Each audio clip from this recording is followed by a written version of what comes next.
November 1966. An Khe, Central Highlands. A crew chief welds scavenged quarter-inch steel plate to the back of his pilot's seat, and the armor plate clang of a round deflection saves the aircraft commander's life 4 days later. The Bell UH-1 Hueys medevac flies unarmed by doctrine but bleeds pilots at unsustainable rates. Before this field modification, Dustoff survivability depends entirely on luck. Every medical detachment commander in Vietnam knows the doctrine by mid-1965. Dustoff helicopters remain unarmed to maintain neutrality under the Geneva Conventions. Survivability requires faster airframes, escort gunships, or doctrinal change from the top. Individual crews cannot solve systemic vulnerability through field modifications. The problem requires official solutions from headquarters, not improvisation from maintenance crews in combat zones. Major Charles L. Kelly dies at Tan Son Nhut on July 1, 1964, when ground fire penetrates his UH-1 during a medevac extraction. The 57th Medical Detachment loses its commander to a 7.62mm round through the pilot seat. Kelly's final radio transmission defines Dustoff ethos, but highlights the survivability problem. Unarmed medevac helicopters fly into active landing zones without suppressive fire. Pilots sit in canvas seats with aluminum frames, zero ballistic protection. The UH-1 fuselage offers thin aluminum skin that 7.62mm and 12.7mm rounds penetrate easily. Crew chiefs and medics sit exposed in the cargo bay during approaches. By late 1965, Drang Valley operations prove the vulnerability equation. Dustoff aircraft take fire on 60% of medevac missions in contested areas. Pilot casualties mount faster than replacement training pipelines can compensate for the losses. An Khe maintenance crews begin experimenting with field modifications in November 1966. They scavenge quarter-inch steel plate from destroyed vehicles and damaged bunkers.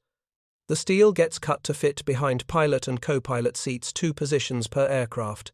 Welding teams attach plates directly to seat frames during overnight maintenance shifts. Each retrofit takes 3 hours and adds 45 pounds per seat. The modification spreads through word of mouth rather than official channels. November 1966.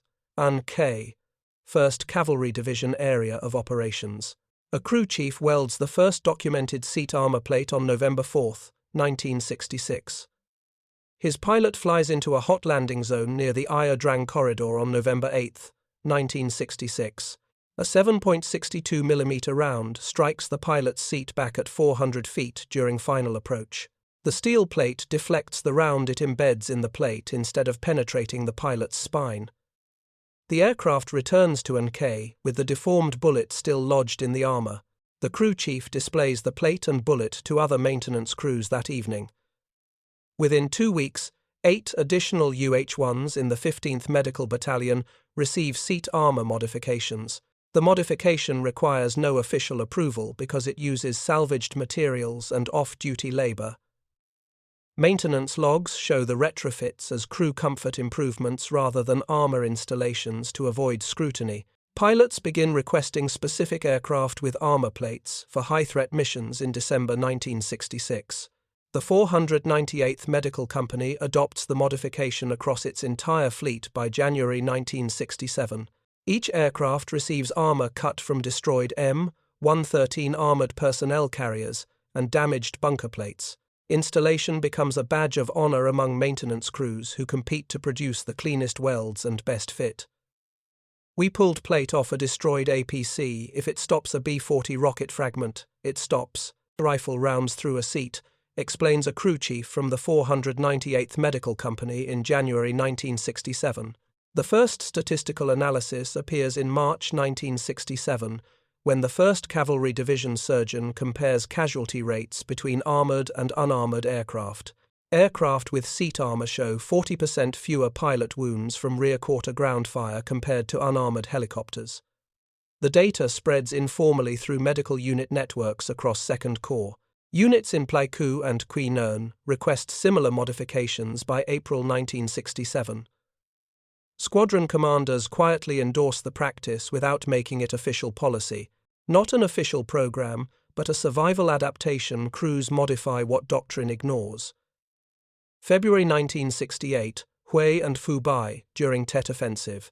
Dustoff operations intensify to unprecedented levels as urban combat engulfs the former imperial capital. The 498th Medical Company flies 14-hour days, extracting casualties from streets, courtyards, and rooftops under continuous small arms fire. Medevac helicopters land in zones where suppressive fire proves impossible due to civilian presence. Enemy forces fire from windows, alleys, and rooftop positions within 50 meters of landing zones. 3 pilots take hits to seatbacks during the first week of February 1968. All 3 survive because field-modified armor plates stop the rounds that would have killed them. One pilot's seat armor stops a 12.7mm round on February 3, 1968, that would have severed his spine. The armor plate cracks but holds. The pilot completes the extraction with 6 wounded and returns to Fubai. Medical units without seat armor lose 2 pilots to similar hits during the same period in First Corps. That armor plate clang means you're still flying without it. You're a statistic. Reports a Dustoff pilot from the 54th Medical Detachment in February 1968. Word spreads through the Dustoff community during Tet operations, through pilot briefings and informal networks. Units begin prioritizing seat armor retrofits over scheduled maintenance when aircraft rotate through rear areas for inspection. Khe maintenance facilities in Third Corps established dedicated armor fabrication teams by March 1968. They standardize the quarter-inch plate dimensions and mounting points across different UH-1 variants, including B and C models. The modification still remains unofficial. No technical orders or supply requisitions document it in any official records. By mid-1968, an estimated 70% of Dustoff helicopters in 1st and 3rd Corps carry seat armor. MACV Surgeon's Office receives informal reports on the modification's effectiveness through medical evacuation after-action summaries from battalion surgeons. Pilot survivability in armored aircraft exceeds unarmored by demonstrable margins. Field innovation outpaces procurement. Concludes the MACV Surgeon's Medical Statistics Summary in June 1968. Not engineered protection, but scavenged salvation quarter-inch plate becomes the difference between life and death. 1969, Khe Base Camp, 3rd Corps. Seat armor retrofits become routine maintenance procedures at the 12th Evacuation Hospital Detachment.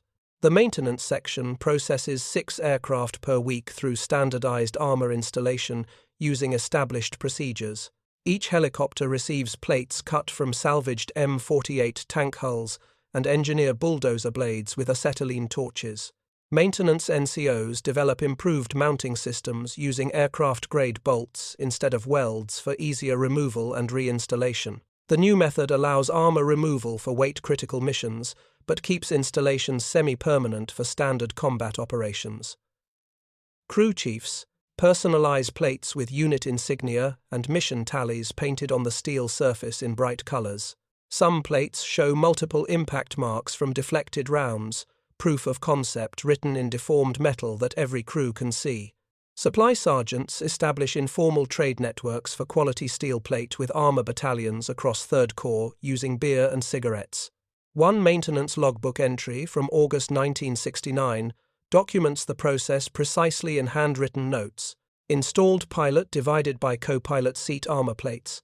Salvaged steel, quarter-inch thickness, 90 pounds total crew request. No tow reference, records the maintenance NCO from the 54th Medical Detachment in his unit logbook. The modification spreads to the Mekong Delta by late 1969 as units share techniques and templates. An Khe based units flying low-altitude extractions through dense small arms belts adopt the armor as standard equipment for every aircraft. Delta medevacs operate in environments where every landing zone draws fire from tree lines and dike positions across open paddies. Seat armor becomes the minimum acceptable protection standard among experienced crews by early 1970 throughout 4th Corps. New pilots arriving in-country receive informal briefings on armor importance from veteran crews during orientation at their first duty stations. The knowledge transfer happens outside official channels. Crew room conversations replace training manuals and formal instruction from headquarters personnel. By 1970, finding a Dustoff helicopter without seat armor becomes rare in high-threat core areas across Vietnam. Some units report 100% fleet coverage with standardized armor packages installed on every operational aircraft. Not a supply system triumph, but a maintenance culture solution. Crews protect themselves when doctrine will not. 1971. Da Nang. First Corps. Seat armor becomes standardized in unit standing operating procedures at the 236th Medical Detachment operating along the northern coast. The unit includes armor specifications in aircraft acceptance checklists for newly assigned helicopters arriving from stateside depots. New UH-1s arriving from depot maintenance receive armor retrofits within 48 hours of reaching Da Nang and entering operational service. The modification transitions from field expedient to unit standard without ever becoming official Army policy or doctrine. Da Nang maintenance facilities stockpile pre-cut armor plates in 3 standard sizes for different seat configurations across UH-1 variants. They establish quality control measures testing plate thickness with calipers and bolt torque specifications with calibrated wrenches for safety. The professionalization of the field mod represents 5 years of accumulated experience across Vietnam, from 1966 through 1971. Crew chiefs train new mechanics on proper installation techniques using written procedures developed in-house and refined through hundreds of installations. The knowledge becomes institutionalized at the unit level, even as higher echelons ignore it completely. Some units begin fabricating armored covers for the entire seat structure, not just the back panel behind the pilot. These advanced modifications add 70 pounds per seat, but provide 180-degree protection from ground fire during approaches. Pilots accept the weight penalty for the survivability gain without hesitation or complaint about aircraft performance. By 1971, the armor modification has saved an estimated 200 pilots from debilitating or fatal wounds across all core areas. That number represents educated guesses from unit surgeons comparing casualty rates between armored and unarmored periods, not official statistics. The true impact remains unquantifiable because no one tracked what would have happened without armor installations in controlled studies. Field-modified armor represents the most effective survivability enhancement in theater, costs $0, saves countless lives, concludes the 1st Cavalry Division surgeon in a Dustoff survivability note from June 1971. The modification never enters official technical documentation or Army procurement systems during the war years. It exists in unit practices, maintenance logs, and survival stories passed between crews at forward operating bases. Not a program of record, but a program of survival. Crews built what the system could not deliver. By 1971, every experienced Dustoff crew understands one truth: armor transforms survivability from hope into probability. The quarter-inch plate welded or bolted behind your seat decides whether you complete 100 missions or die on mission 10. That simple fact drives adoption. The perception break happens slowly across 1967 through 1971, then solidifies into permanent practice throughout Vietnam theater. What begins as one crew chief's improvisation at An Khe becomes standard procedure across all medical aviation units operating in Southeast Asia. The transformation occurs entirely outside official channels, without headquarters involvement. No technical order authorizes the modification from Army Aviation Command. No procurement system supplies the materials through normal supply channels. No engineering analysis validates the design through formal testing protocols. Yet by 1970, the modification exists on hundreds of aircraft and saves dozens of lives annually across 4 core areas. The contrast with official programs reveals the gap between doctrine and battlefield reality facing crews daily. Dustoff helicopters remain unarmed by design, a doctrine emphasizing medical neutrality under international law and Geneva Conventions. That doctrine makes theoretical sense, but offers zero protection against 7.62 mm fire at 300 meters from concealed positions. Formal survivability enhancement programs propose new airframe designs or mandatory escort requirements from armed helicopters for protection during missions. These solutions require years of development and millions of dollars in research funding and procurement cycles. Meanwhile, a crew chief welds scrap steel to a seat frame in 3 hours, using salvaged material at An Khe. The formal system debates procurement options through committee reviews. The informal system delivers functioning protection immediately to crews facing fire. The armor modification succeeds because it solves the immediate problem without waiting for approval from headquarters staff. Crews face ground fire daily. They cannot wait for procurement cycles or engineering studies to conclude years later. The quarter-inch plate stops the most common threat: rifle rounds through the seat back from below during approach to landing zones. It does not stop everything, but it stops enough threats to matter to pilots facing fire from multiple positions. That partial protection proves more valuable than theoretical perfect protection that never arrives in theater from manufacturers stateside. The modification spreads through the most effective distribution network in Vietnam survivor testimony between crews at forward bases. When a pilot walks away from a hit that should have killed him, other pilots notice immediately and ask questions. When they see the deformed bullet embedded in armor plate during post-flight inspection, they want identical protection for themselves and their co-pilots.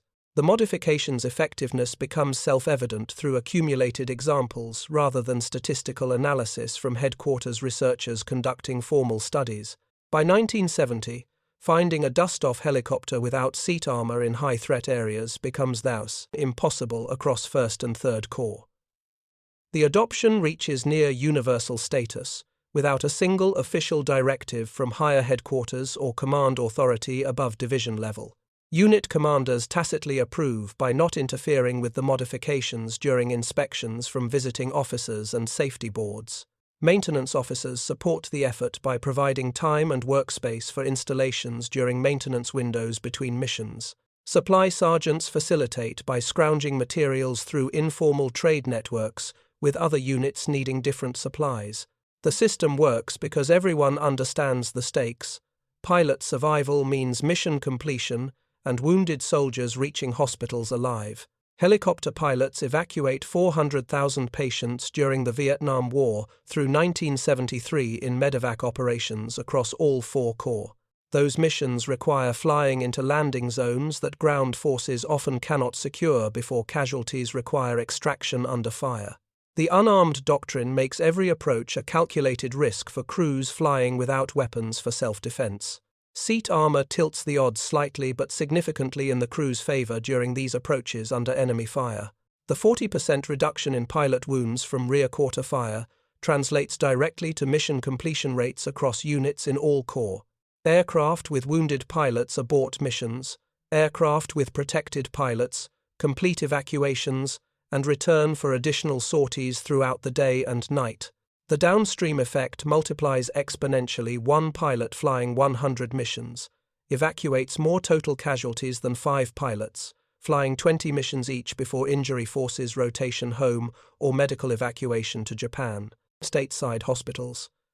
The armor modification extends pilot careers and saves patient lives through operational continuity of experienced crews who know the terrain. That second-order effect remains unmeasured, but undeniable to commanders who track mission completion rates and pilot availability daily. The field modification culture represents Vietnam-era innovation at its most pragmatic level, without bureaucratic interference or delays. Crews identify problems, implement solutions, and share results, all without formal process or approval chains, slowing implementation to meeting schedules. Not bureaucratic efficiency, but battlefield Darwinism, adaptations that save lives, persist and spread, while failures disappear without documentation or analysis. Dustoff seat armor never receives official recognition during the Vietnam War from Army headquarters. No technical order documents the modification in official manuals. No supply system stocks the materials for distribution. No training program teaches the installation procedures at schools. Yet the modification survives in unit practices, maintenance traditions, and crew culture throughout the conflict. Post-war aircraft survivability programs eventually incorporate similar concepts into design requirements. Modern military helicopters include armored seats as standard equipment from the factory. The direct lineage from Vietnam field modifications to current systems remains undocumented but clear. The lesson persists beyond the specific technology field. Innovation solves problems faster than formal systems when lives hang in the balance. Crews facing immediate threats cannot wait for perfect solutions from distant headquarters. They improvise, adapt, and survive using available resources. The quarter-inch steel plate welded at An Khe in November 1966 represents that principle in its purest form. It saves lives not because it is elegant, but because it exists. The armor plate clang of a deflected round proves the concept with every mission. Doctrine eventually catches up. But in 1966, practice saves the pilot who lives to fly in 1967. Small hacks save lives when doctrine lags behind reality on the ground. Survival innovation happens at the crew level, not the procurement office in Washington. Quarter-inch plate welded at midnight matters more than perfect systems arriving too late.